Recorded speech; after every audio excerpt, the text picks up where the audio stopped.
आज हम जानेंगे फलोद्यान योजना के बारे में। क्या है योजना, कैसे इसका लाभ मिलेगा, इसकी पात्रता क्या है और कितना इसका लाभ मिलेगा। इन सब बातों को जानने का प्रयास इस वीडियो के माध्यम से किया जाएगा।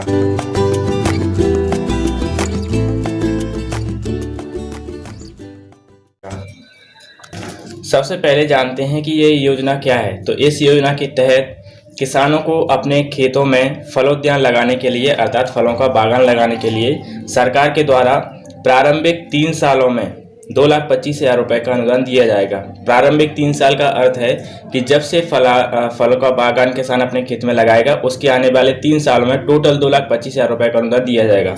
और ये अनुदान भी एक साथ नहीं मिलेगा, हर साल इसकी किस्त आएगी और वो किस्त किस प्रकार आएगी इसको भी समझने का प्रयास करते हैं। चूंकि ये योजना सरकार ने मनरेगा योजना के तहत जोड़ दी है। योजना पहले से मध्य प्रदेश में थी, लेकिन अब इस योजना को मनरेगा योजना के तहत जोड़ दिया गया है, इसलिए हर साल इसकी किस्त किस प्रकार आएगी ये समझने का प्रयास करते हैं। तो हर साल मनरेगा योजना के तहत 316 दिनों की न्यूनतम मजदूरी सरकार के द्वारा दी जाएगी। मनरेगा के तहत एक दिन की जितनी मजदूरी मिलती है उस हिसाब से किसान को हर साल 316 दिन की मजदूरी दी जाएगी। किसान को कुछ मजदूरी नहीं करना है, किसान को सिर्फ अपने खेत में फलों का बागान लगाना है और उसके तहत मनरेगा योजना के तहत सरकार किसान को 316 दिन की मजदूरी देगी। साथ ही साथ बागान की देखरेख करने के लिए और उसकी देखरेख करने के लिए जो सामग्री किसान को खरीदनी पड़ेगी उस सामग्री को खरीदने के लिए 35,000 रुपये हर साल किसान को सरकार के द्वारा दिया जाएगा। और ये लाभ किसान को प्रारंभिक 3 साल में ही दिया जाएगा, 3 साल के बाद कोई लाभ नहीं मिलेगा। अब सरकार प्रारंभिक 3 साल में ये लाभ क्यों देगी, ये अनुदान क्यों देगी और 3 साल के बाद क्यों नहीं देगी, ये समझने का प्रयास करते हैं। मान लो अगर कोई किसान गरीब है अर्थात उसके पास ज़मीन कम है और उसी ज़मीन से उसका परिवार चलता है, उसकी आर्थिक आय होती है। अब अगर वो उसमें बागान लगा लेता है, फलों के पौधे लगा लेता है, तो किसान की आय कुछ दिनों के लिए रुक जाएगी, कुछ सालों के लिए रुक जाएगी, क्योंकि प्रारंभिक 3 या 2-3 साल तक जो पौधे किसान ने अपने खेत में लगाए हैं वे पौधे फल नहीं देंगे। ऐसे में किसान के सामने एक आर्थिक संकट पैदा हो जाएगा। और चूँकि किसान ने अपने खेत में बागान लगा रखा है तो उसकी देखरेख करने के अलावा वो कोई और काम नहीं कर सकता जहां से उसकी आय हो। अतः किसान को सरकार इसलिए अनुदान देगी ताकि वो अपना परिवार चला सके, उसकी आय हो सके और साथ ही साथ वो अपने खेत में बागान लगा सके। अब 3 साल के बाद सरकार अनुदान इसलिए नहीं देगी क्योंकि 3 साल के बाद जो पौधे किसान ने अपने खेत में लगाए हैं फलों के, वे फल देना शुरू कर देंगे और उन फलों को बेच के किसान अपनी आय कर सकता है। इसलिए प्रारंभिक 3 साल में ही सरकार किसान को अनुदान देगी। इसके बाद किसान को सरकार के द्वारा कोई पैसे नहीं दिए जाएंगे या कोई आर्थिक अनुदान नहीं दिया जाएगा। अब जानते हैं कि किसान को इसमें क्या करना है। तो किसान को सिंपली अपने 1 एकड़ ज़मीन में 4 विभिन्न फलों के पौधे लगाने हैं। एग्जाम्पल के लिए संतरा, अनार, पपीता, अमरूद जैसे 4 अलग अलग फलों वाले पौधे किसान को अपनी 1 एकड़ ज़मीन में लगाने हैं। 1 एकड़ का अर्थ होता है 1 एकड़ में 5 बीघा ज़मीन होती है। अगर 5 बीघा ज़मीन में किसान को 4 विभिन्न फलों वाले पौधे लगाने हैं।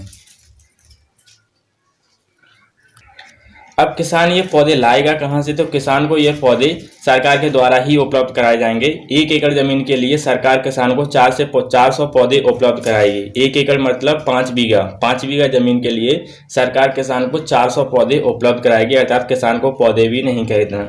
तो ये करना है किसान को। अब जानते हैं कि इसकी पात्रता क्या है। तो लघु और सीमांत किसान इसका लाभ ले सकते हैं। लघु और सीमांत किसान कौन होते हैं ये भी जानने का प्रयास करते हैं। हमारे देश में 3 प्रकार के किसान पाए जाते हैं: सीमांत किसान, लघु किसान और बृहद किसान। सीमांत किसान वे किसान होते हैं जिनके पास कृषि योग्य भूमि 1 हेक्टेयर से कम होती है, अर्थात वो 1 हेक्टेयर से कम भूमि पर कृषि करते हैं और 1 हेक्टेयर में लगभग 2.5 एकड़ होता है। और जैसा कि मैं बता चुका हूं कि 1 एकड़ में 5 बीघा होते हैं।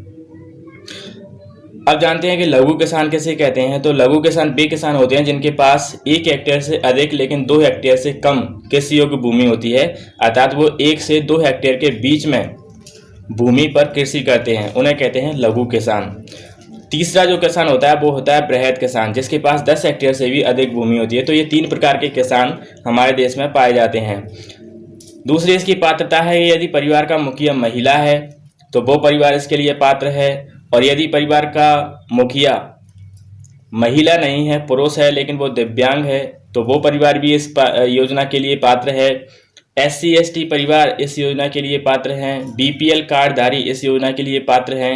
इंदिरा आवास योजना के हितग्राही इस योजना के लिए पात्र हैं।